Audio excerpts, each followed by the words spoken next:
BismillahirRahmanirRahim. How much is too much for a living? When does a lifestyle corrupt a person's journey to his Lord? BismillahirRahmanirRahim. It's a very good question. Now I'm going to answer this question, BismillahirRahmanirRahim, with the permission of my Sheykh, with his support, to a person who's asking it generally, who is not following a Sheykh. When does a lifestyle corrupt a person's journey to his Lord? That lifestyle will corrupt when the man falls in love with it. And you know that you don't have to read any book to understand. You don't have to ask anyone to understand if you're in love with the lifestyle you're leading or not.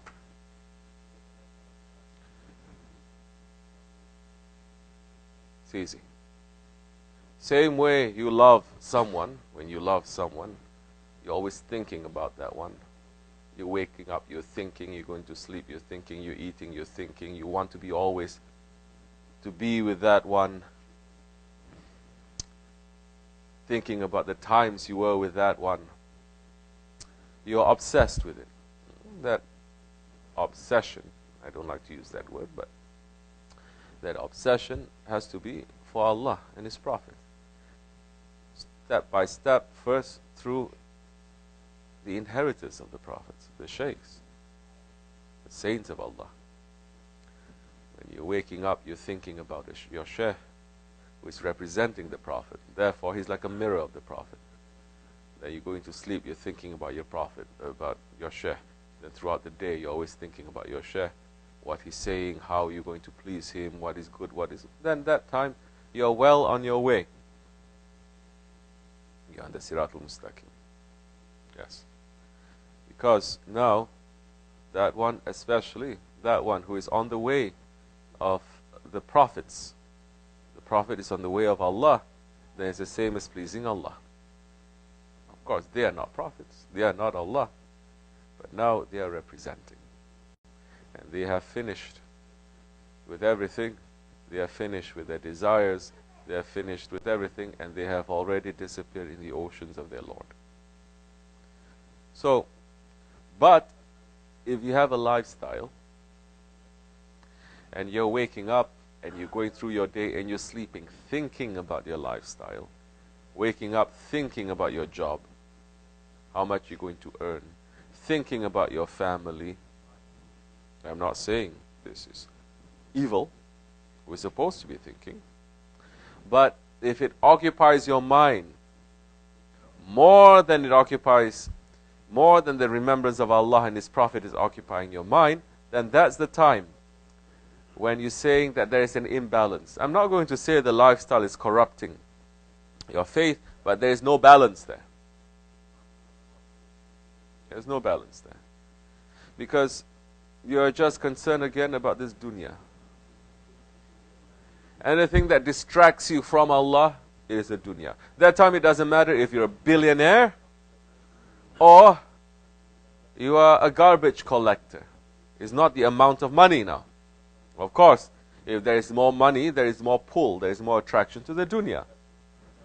But it used to be in the old days, the poor people, they are very humble, they are very nice, and they are not running for the dunya. But in these days, in so many parts of the world, you see poor people, because they have lost their faith now, they are more obsessed about the dunya than the ones who have. They're always thinking money can solve everything. Money can change everything. There are people who believe that. If only I have money, then my whole life is going to be perfect. I'm going to be happy. I can solve every problem. It's not only individuals or communities thinking this. Whole regimes and governments are pushing this down to our throats, isn't it? Everything is an economic crisis. Everything they say, if only the economically people are okay, then all the problems are going to be solved. It is not.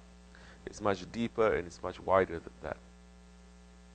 So your lifestyle will corrupt your journey to your Lord if your lifestyle is not on the same road, is not on the same road reaching to the destination of your Lord. If your lifestyle is making a deviation from your journey. If you have a Sheikh now, fine, and Insan Kamil Murshid, that Sheikh that is guiding you, a Sheikh that is going to bring you to the Akhirat life, a Sheikh that is going to make you to understand yourself and understand your Lord, the Sheikh that is not going to talk about the dunya, the Sheikh is just going to concentrate on the Akhirat life and the ego and the veils of your heart and how to remove them to come close to Allah. The Sheikh that is concentrating how to turn the nafs amara, the disobedient ego, into an obedient ego. That Sheikh now, ask him, consult with him. Like I said, once you start to occupy your heart with Allah or His Prophet or those whom Allah loves, once that heart is correct, then that heart, it will guide the rest of your body how to behave. That time it doesn't matter, again, if you're a billionaire or you're a garbage collector. If you're a garbage collector, your lifestyle will not corrupt you. And if you're a billionaire, you may use that wealth, you may use that influence now to help Islam, to help the truth, and to help people. Understand? Then, that time, your lifestyle is not going to corrupt. It comes down again to guidance. Who is going to guide? We're not saying everyone should leave everything and come and live in the caves, in the mountains. No, it is not. There are some Sahabi Kiram, Holy Prophet ﷺ says, leave everything and come with me. There are some who he says, leave me and go. So, the real Sheikh must know then how to work with the murids, how to work with those ones who are following him. And if he sees, at the end of the day, he sees that the heart is remembering Allah, that is the most important thing. Then that time it doesn't matter if that one is far away or near, doing things outside or doing things inside.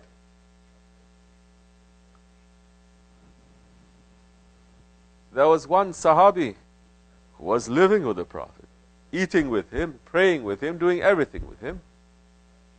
But his heart was for the dunya. He was a Sahabi, Ibn Salama. His heart was for the dunya. He was every day, he was sweeping the masjid of the Prophet. And he asked, insisting over and over again. You understand? Insistence. Asking over and over again. Please pray that something open up for me, the dunya open up. Prophet ﷺ kept quiet and said, it's not for you. Don't you want to live like how your Prophet lives? Simple. But he's coming up with a lot of excuses. The majority of the Muslims now, they're also saying, no, if I get more money, I can help the ummah. That is wrong. First help yourself. Where you come out with such arrogance to say, I'm going to help the ummah. I'm going to help. So many people who say, I'm going to help, they end up not helping.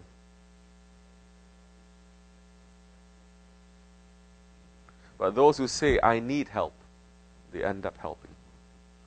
So Ibn Salama, he says, no, I'm going to help, I can make money, I can help them, Prophet said, it's not for you.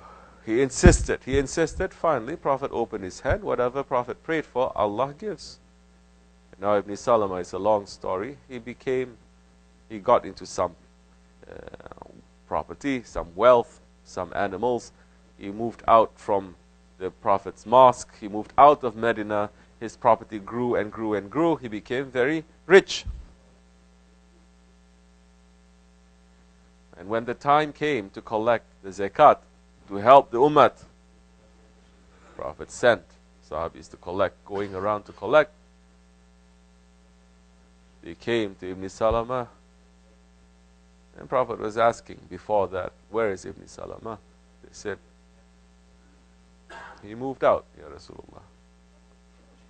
Prophet didn't say nothing, just kept quiet. And when the time came to collect the zakat, it came to Ibn Salama. And And when the Sahabi said, this is what order came down to us. Zakat you have to give. It will purify your wealth and it will help. Ibn Salama is saying, what? Now Muhammad is asking for a bribe from us. Astaghfirullah. So when those messengers, they came back, Prophet saw them coming and knew the news before those messengers came. The Prophet says, oh Ibn Salama, you have lost and you have lost and you have lost. That one was spending his whole life almost in the masjid. And there's so many other Sahabis that they have so much wealth that they were far away from the Prophet ﷺ, but their heart is with the Prophet. And that time, their lifestyle does not corrupt, because what is in your heart, it is most important. If you're holding on to a Sheykh, and you put your Sheykh in your heart, and your Sheikh now will bring you to the Prophet ﷺ. Now, that time, it doesn't matter what job that you are doing, it is going to help Islam. And maybe that's going to change. Maybe the Sheikh will say, for this time you're going to live here, later you're going to live out. Now you're going to live out, later you're going to live here. That must change, because every murid is a different one.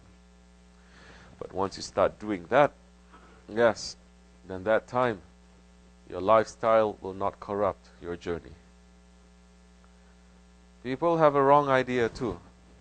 They're thinking that to be Muslim, now, number one, you have to have a lot of wealth. No, it doesn't. Some saying that sign of a true Muslim, now you have to be very poor. It's not that too. You have to have moderation. Moderate. The most important thing is to have a simple lifestyle. If you have a simple life, that time it doesn't matter where you live. You can live in a palace. But you insist on having a simple life, you will. People, they get very jealous from us, of course. Because now they're seeing pictures of the masjid, seeing pictures of this. And some people, they're saying we spent $5 million on this masjid. And it's not even finished yet. Imagine now it's finished, what they're going to say. But they're not thinking how we live. And how guilty we feel just because we have hot water over there. The reason for that is so that guys taking a shower, they're not going to fall sick. Living in the mountains in the winter time. It's thinking we are living like that. But alhamdulillah, we are very happy. We sleep on the floor. Whatever we eat, we share with everyone. And we try to live a simple life. And that's how people, they not understand the Khalifas. They're thinking the Khalifas is showing the majesty of Islam with all the wealth that the empire has. They are living that way. They're not living that way. They live like a dervish inside the palaces. So the understanding is, you can have, but whatever that you have in your hands, don't hold it tight. If you hold it tight, no more is going to come. Keep it loose. When it comes, it will come. And when it comes to your hand, it will flow out. And more will come because of that. Most important, whatever that is there, don't put it in your heart. Leave your heart only for Allah and His Prophet. Leave your heart only for those ones who are bringing you to Allah and His Prophet. That time, it's okay. Then your lifestyle will not corrupt your path to Allah, because you know what to do, and you have the guidance and the consultation, and that one will consult you. Say, this is not necessary. This is necessary. Now do this, spend this, buy this. Now this is not. Take this and do this. Inshallah Rahman, that time, there's going to be balance. Assalamu alaikum wa rahmatullahi wa barakatuh.